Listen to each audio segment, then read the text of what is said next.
Good morning, brothers and sisters. Are your spirits satisfied and happy today?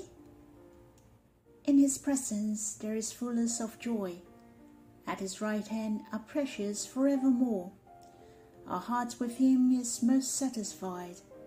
Brothers and sisters, come before the Lord, shouting for joy, give thanks, quiet yourself, experience Him deeply, and enjoy His presence with you. He's so real. He's right here with you. He's right with you in your office, where you eat, when you're in the bus, to be with you. He's gazing you with His deepest love. Brothers and sisters, the verses I'd like to share with you is in the book of Philippians, chapter 4, verse 11. And it said, "Not that I am speaking of being in need, for I have learned in whatever situation I am to be content." I think I don't have to explain in details for contentment.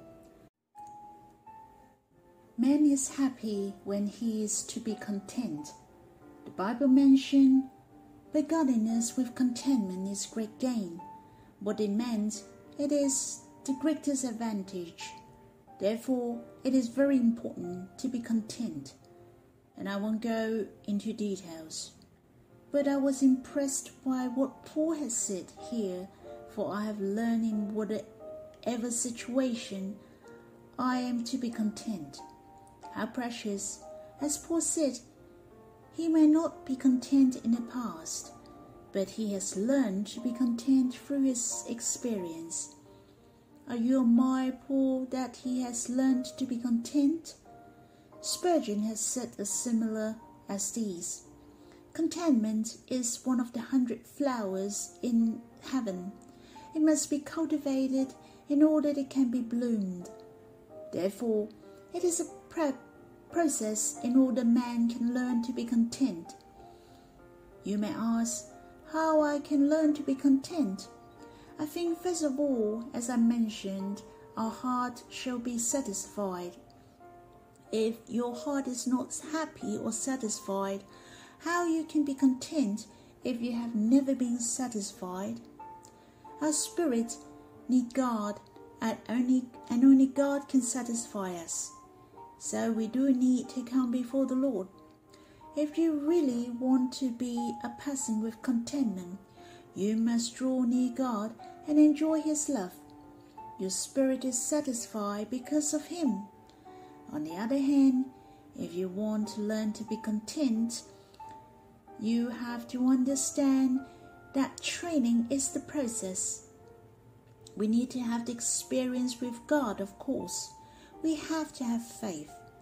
Actually, Paul has explained how he can be content, how he could learn from it. In the book of Philippians, chapter 4, verse 12 to 13, it said, "I know how to be brought low, and I know how to abound. In any and every circumstances, I have learned the secret of facing plenty and hunger, abundance and need. I can do all things through Him who strengthens me." Through the training of Paul, he has gone through many situations, to be brought low and abound, plenty and hunger, abundance and need. Through these situations, Paul has trained his faith. In whatever situation, he knew the Lord was with him. He knew the Lord gave him the best. When he was brought in low, there was something the Lord wanted him to learn. And through his experience can be the blessing of others. He also knew how to face abound, for this is the gift from God. He would share with others. Even when he preached the gospel, he didn't depend on others. He made tents for living and support the needs of his co-workers. So we can see Paul faced different situations again and again. He relied on God in those situations, and this was his learning. And he can do all things through God who strengthened him. It meant that he can do all things by relying on God, and he was content, for he had experienced deeply God was with him, and all things worked together for good. I'll later tell you a story. There was a family who lived in a village in Burma. The hostess named Sally, her husband, and 3 children lived in a little cottage. One day, her parents-in-law has moved and lived with her as well, for their house was destroyed in a fire, and the family of 7 jam-packed in the little cottage. It was so crowded. As days go by, this daughter-in-law was so distressed, and she has encountered some untold difficulties. She found it was so crowded, and her parents-in-law were difficult to get along. She complained a lot, and she was so unhappy. Then she turned to wise men in the village for counseling. Sally said, "My cottage is so small in size and overcrowded with people. What a party! Grandpa and Grandma came with 3 generations, all packed together with 7 people. I don't know how long I can take it. Please help me to find a solution." The wise man listened to what she had shared and said, "Well, do you have buffalo in your house?" Sally felt strange and didn't know why he asked these questions. Then Sally said, "Yes, but it has nothing to do with it." This wise man smiled and said, "Let's keep your buffalo in your cottage and come and see me again after 7 days." Sally came to see this wise man after a week. Then she scolded this wise man and said, "What an idea you have! A cottage with 7 people was so crowded already, and now together with the buffalo, our whole families can't even move. How are we supposed to live with that?"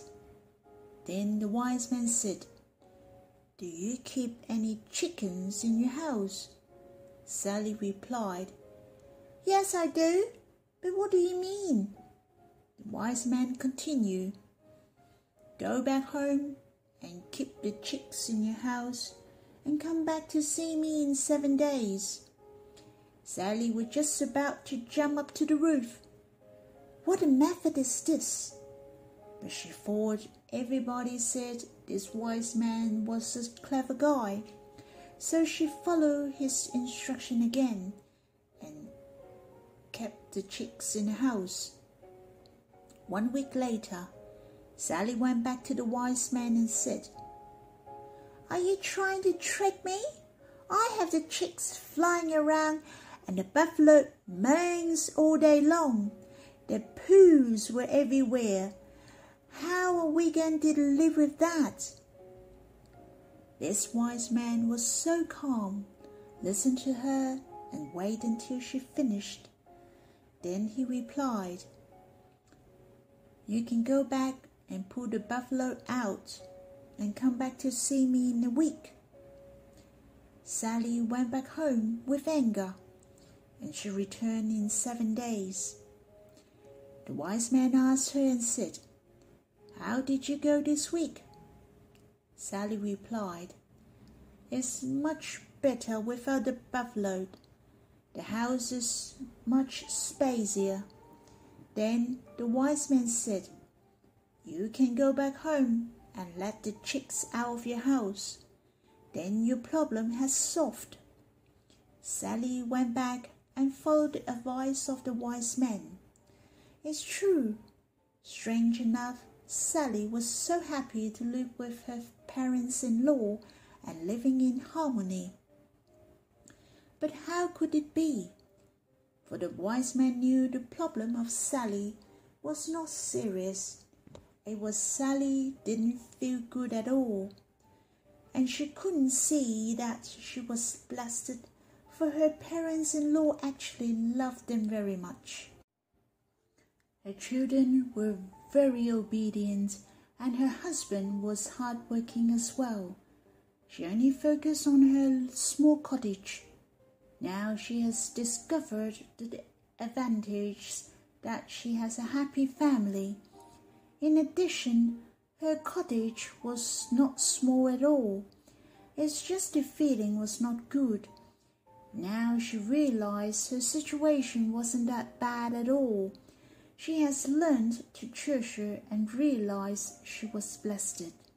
So she was happy and be content. I went to India years ago.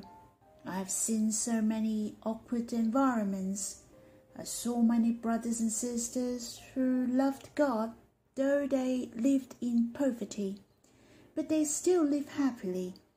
Especially when we arrived there, we told them the ways of drawing near to God, the quality of their meetings, the time when they draw near to the Lord, and how the brothers and sisters get along during the meeting. All these situations has been improved. Not only they enjoyed materially, but they can enjoy the satisfaction and happiness from God. They can look down upon their lack materially.